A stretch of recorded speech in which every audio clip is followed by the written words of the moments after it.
మీకు నిజంగా దళితుల మీద ప్రేమ ఉంటే నేను అడుగుతా ఉన్నా, మీరు చెప్పారు దళిత బంధు కాదు అంబేద్కర్ అభయ హస్తం తెస్తాం, 10 లక్షలు కాదు 12 లక్షలు ఇస్తామన్నారు.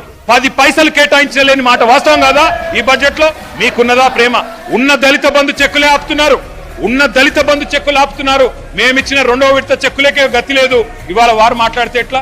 I request deputy chief minister, I request finance minister, sir I humbly request you మీరు దయచేసి అంబేద్కర్ అభయ హస్తం అని మీరు ఏదైతే చెప్పారో 12 లక్షల రూపాయలు ఇస్తామని చెప్పారు. వీళ్ళ దళిత జాతి మొత్తం మీ వైపు చూస్తా ఉంది. మీరు ఆ ఉన్నతమైన సీట్లో కూడా కూర్చోవాలని నేను ఆశిస్తా ఉన్నా. నా ప్రసంగమే దాంతో మొదలు పెట్టినా. అందుకే నేను అంటా ఉన్నా, బట్టి విక్రమార్కన్న దయచేసి మీరు 10 లక్షలు కాదు 12 లక్షలు ఇస్తామన్న మాట నిలుపుకోండి, రీఅప్రోప్రియేట్ చేయండి. అవసరమైతే వేరే కాడ కోతలు పెట్టండి. అనవసర ఆర్భాటాలకు అనవసర పేపర్ ప్రకటనలకు పోయిన దానికంటే ఓ 10 దళిత కుటుంబాలను బాగు చేసే ప్రయత్నం తప్పకుండా చేయండి అని చెప్పి రీఅప్రోప్రియేట్ చేయమని చెప్పి నేను కోరుతా ఉన్నా అధ్యక్ష.